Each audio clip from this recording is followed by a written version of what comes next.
So friends, whenever they enforce National Sunday law in the United States, your president is also going to have it no matter what country you are living. Notice, your president is going to accept it because this system, they set up their presidents that I said before in every country.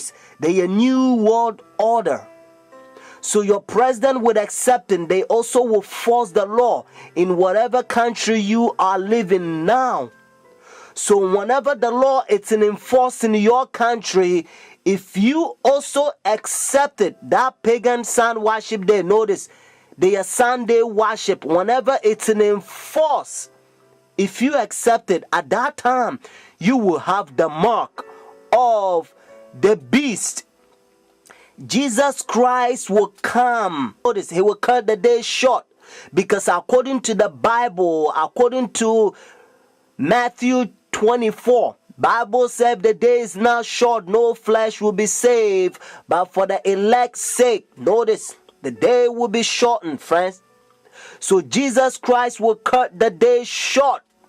And he will come and take his saint, his people. He's going to take us to heaven. This is not bad news. Notice, it's good news for those who understand and those who obey God and keep his holy law, the Sabbath. The only law that is relationship. The only law that God set it aside, that he began by saying, remember the Sabbath day to keep it holy. Because he knows that it's going to be a final test for everyone who's dwell on this earth. And that's why he says, remember. He also knows that the devil's going to make a lot of people forget it. Notice, friends. So Jesus Christ is coming, like I says. It's time to make yourself ready. What I mean is get yourself ready, friends. Clean the King's highway. It's time to pray more and talk less. It's time to study the great controversy, the book, the great controversy, notice, and the Bible. And it's time to separate yourself from everything that is defiled, unholy traffic.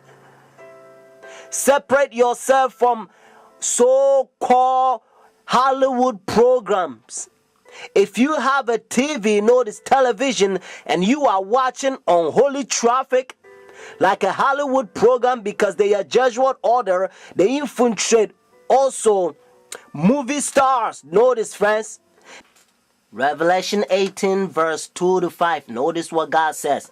And he cried mightily with a strong voice, saying, Babylon the great is fallen, and is fallen, and is become the habitation of devils, and the whore of every foul spirit, and the cage of every unclean and hateful bird. For all nations have drunk of the wine of her fornication, and the kings of the earth have committed fornication with her, and the merchants of the earth are waxed rich through the abundance of the delicacies. And I heard another voice from heaven saying, Come out of her, my people, that ye be not partakers of her sin, and that ye receive not of her plagues. For her sin hath reached unto heaven, and God has remembered her iniquity.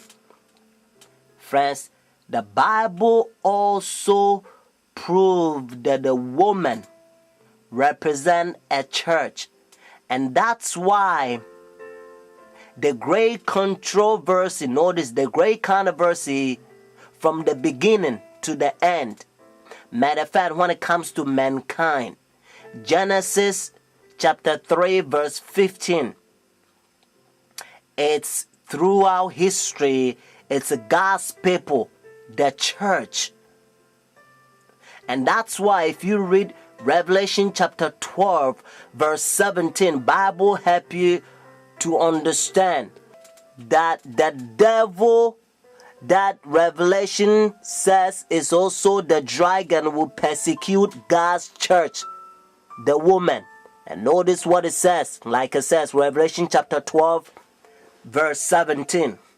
And the dragon was wroth with the woman, and went to make war with the remnant of her seed, which keeps the commandment of God, and have the testimony of Jesus. You see how important it is? The commandment. This is the final test. That's why as Isaiah chapter 8 verse 20, the Bible helps us to understand that to the law and to the testimony, if they do not speak according to this word, notice the commandment, it is because there is no light in them.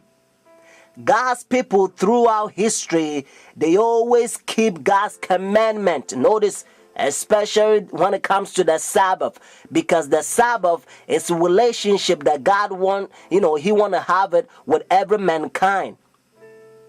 Whenever Sabbath comes, notice it's always Saturday. The reason why I repeat it, because I don't want you to forget. If everybody's going to go and worship God on Saturday, nobody will say, well, we came from chickens, monkeys, and alligators. What I mean is nobody's going to say we are atheists. Because whenever Sabbath comes, the Saturday, if they obey it, they will know that there is a God who created heaven and the earth 6 days.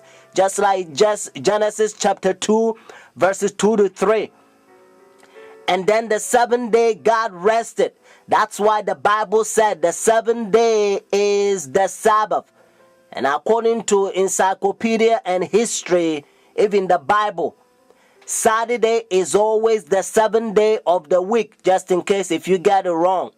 Look your calendar. You're going to find out that Sunday, it begins as the first day of the week. So if you count from Sunday, the first day of the week, just like your calendar is telling you, if you count from there, you're going to find out that the Saturday is always the Sabbath. Friends, that's why the devil also has his Sabbath, because according to Revelation 13, just like I said before, it's all about worship issue. The devil wants the whole world to worship him, so he changed God's Sabbath from Saturday to Sunday, 321 AD. He used pagan king Constantine to change God's holy law. Some of you probably say, well, can you also tell me that if the Bible also says that Saturday is the Sabbath? Friends, that's what I'm about to do. Notice, according to the book of Luke chapter 23, verse 50 to 56, and try to read it for the sake of time. And also read from Luke chapter 24, verses 1 to 3. You're going to find out that Saturday is the Sabbath. Because we know that Jesus Christ, according to the Bible, He died Friday. That's why they call it Good Friday or Easter Friday. And then He kept the Sabbath and He rose from the dead Sunday, the early day in the morning. So Jesus Christ, Bible says, all things was made by Him.